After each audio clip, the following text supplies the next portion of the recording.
Hello everyone, hi, welcome back to my channel The Real Me. मैं हूँ Shalini. I am a final year student of MSc Tech Geophysics at Banaras Hindu University. In this video, I'm going to tell you 7 tips to crack CUET PG 2024. अगर आप भी CUET की preparation कर रहे हैं, then this video is for you. In my opinion आपको सबसे पहले अपने एग्ज़ाम्स के बैकग्राउंड का जानना बहुत ज़रूरी है. आपके एग्ज़ाम के जो बेसिक्स हैं वो जानना बहुत ज़रूरी है. जैसे कि CUET जो है आपका कॉमन यूनिवर्सिटी एंट्रेंस टेस्ट, वो कॉमनली आपको कॉमन प्लेटफॉर्म और इक्वल अपॉर्चुनिटीज़ प्रोवाइड करता है जिससे आप टॉप कॉलेजेस में एडमिशन ले सकते हैं. जैसे DU, BHU, JNU, AU जैसे टॉप यूनिवर्सिटीज़ में आप इनरोल हो सकते हैं. बेसिक इन्फॉर्मेशन में आएगा कि आपका ये एग्ज़ाम का फॉर्म कब रिलीज़ हुआ था. तो ये हुआ था 26 दिसंबर 2023 को. लास्ट डेट कब है अप्लाई करने की? 24 जनवरी 2024, लेकिन अभी उसको एक्सटेंड कर दिया गया है. तो अगर आप अपडेटेड रहेंगे अपने एग्ज़ाम के बेसिक्स को तो आपको पता चलेगा कि ये जो डेट है एक्सटेंड हो चुकी है. अभी इसको आप 31 जनवरी तक फिल कर सकते हैं 2024. अगर आपने अभी तक नहीं किया है तो आप ज़रूर कर लीजिएगा. ये तो रही आपके एग्ज़ाम बेसिक्स की, एग्ज़ाम बैकग्राउंड की जो हम बात कर रहे थे. आपको इसमें अपने एग्ज़ाम्स के डिटेल्स के बारे में भी जानना पड़ेगा. जैसे कि आपका एग्ज़ाम कितने देर का होने वाला है, ड्यूरेशन क्या रहने वाला है, क्या लैंग्वेज रहने वाला है, क्या आपका ये पेपर बाइलिंगुअल रहने वाला है, या फिर आपका ये क्वेश्चन पेपर कितने मार्क्स का रहने वाला है. जैसे CUET PG की बात कर रहे हैं हम, तो 100 क्वेश्चंस रहेंगे आपके, 400 मार्क्स के रहेंगे.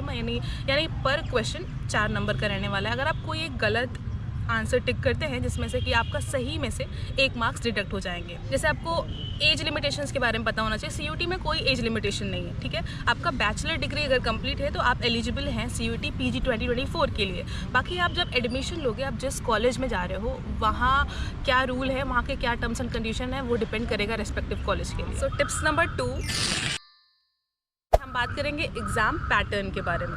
हमने बात कर ली एग्ज़ाम्स बेसिक, एग्ज़ाम का बैकग्राउंड जान लिया हमने. अब एग्ज़ाम पैटर्न का जानना आपके बहुत ज़रूरी है कि आपका जो एग्ज़ाम या फिर क्वेश्चन पेपर आने वाला है कहाँ से कितने क्वेश्चन आएंगे, कौन सा पार्ट आपको ज़्यादा स्ट्रॉन्ग करना है, किस किस टॉपिक से क्वेश्चंस बनते हैं, या फिर पिछले साल किस किस टॉपिक से क्वेश्चंस आए हैं.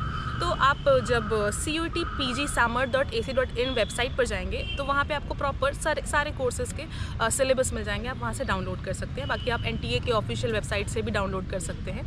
अभी मैंने आपको बताने के लिए, फॉर एग्जाम्पल ज्योग्राफी, अगर आप ज्योग्राफी के लिए अप्लाई कर रहे हैं CUET PG में 75 क्वेश्चंस आएंगे और बाइलिंगुअल वहाँ पे रहेगा. ये सारी चीज़ें मेंशन. अगर आप जो कोर्स जो पर्टिकुलर, जैसे कि ज्योग्राफी का जो कोड है वो HUQP08 है, ठीक है.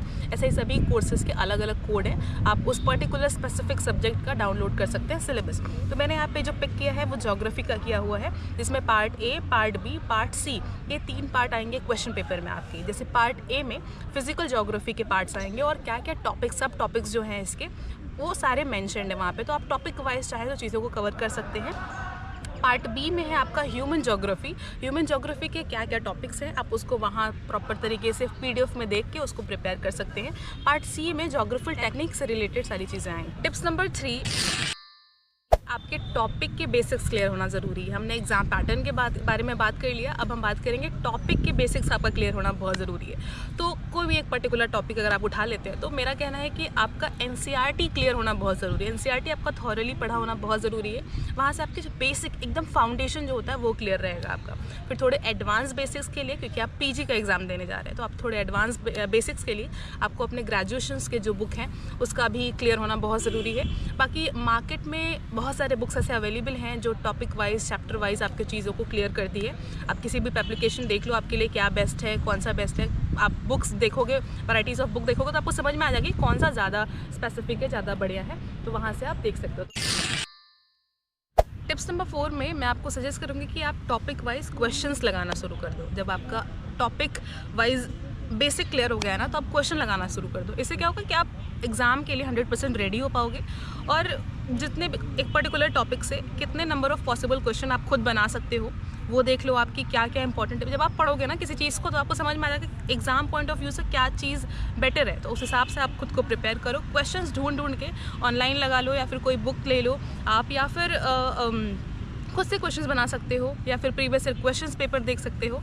ये सारी चीज़ें देख लो. आप एक पर्टिकुलर टॉपिक को पकड़ो, उसका बेसिक क्लियर करो और उसके बाद उससे रिलेटेड क्वेश्चंस लगाओ. टिप्स नंबर 5 में मैं आपको सजेस्ट करूंगी, और सबसे इंपॉर्टेंट भी यही है, आपको हर कोई बताएगा कि प्रीवियस ईयर क्वेश्चन पेपर कितना बढ़िया रोल प्ले करते हैं अगर आप खुद को प्रिपेयर कर रहे हैं CUET PG के लिए. जैसे आपने अभी तक टॉपिक वाइज बेसिक्स क्लियर किया है, आपने टॉपिक वाइज क्वेश्चन पेपर्स लगाए हैं, अब बारी है आपको चेक करने की जो आपने पढ़ा है क्या वो सही है या फिर वो काम आ रहा है कि नहीं, प्रीवियस ईयर क्वेश्चन पेपर में उससे क्वेश्चंस लग रहे हैं या नहीं, उसको सॉल्व कर पा रहे हैं या नहीं। ये सारी चीज़ों का एक आइडिया लगा पाना कि आपसे हो पा रहा है कि नहीं, कि आपने जो पढ़ी है वो चीज़ें सही हैं या नहीं। इसलिए प्रीवियस ईयर क्वेश्चन पेपर लगाना बहुत ज़्यादा ज़रूरी है। एक तरीके से फाइनल फिनिश दे रहे हो आप अपने प्रिपरेशन को। प्रीवियस ईयर क्वेश्चन पेपर आपको मिल जाएंगे ऑनलाइन, बहुत जगह मिल जाएंगे। बाकी आप कोई बुक लेते हैं अगर किसी भी पब्लिकेशन का, तो आपको वहाँ पे उसके स्टार्टिंग में या एंडिंग में प्रीवियस ईयर क्वेश्चन पेपर मिल जाएंगे आपको 2022 के, 2023 के। आप उसको लगाइएगा अच्छे तरीके से।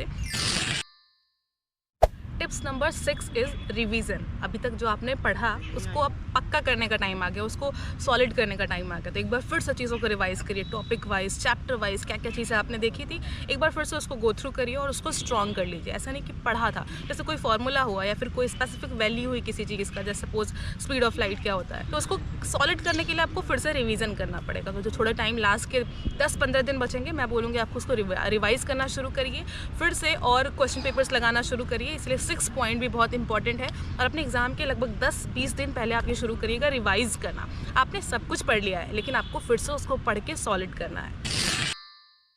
Okay, so last tips 7 number tips, जिसमें मैं बोलूँगी कि आप मॉक टेस्ट पेपर्स लगाना शुरू करो।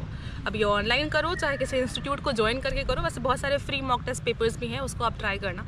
इससे क्या होगा कि आपका जो फाइनल कट होता है ना किसी भी चीज़ का, कि अब आप तैयार हैं एग्जाम के लिए, ऐसा वाला। अब आपको खुद जो आप मॉक टेस्ट में जो मार्क्स ऑब्टेन करोगे आप उसी से अंदाज़ा लगा सकते हो कि आप आने वाले एग्जाम में क्या करो। तो मॉक टेस्ट लास्ट के मैं बोलूँगी 7-8, मतलब प्रैक्टिस के ऊपर बहुत डिपेंड करता है कि आपने जो पढ़ा है आपकी प्रैक्टिस कितनी ज़्यादा स्ट्रांग है।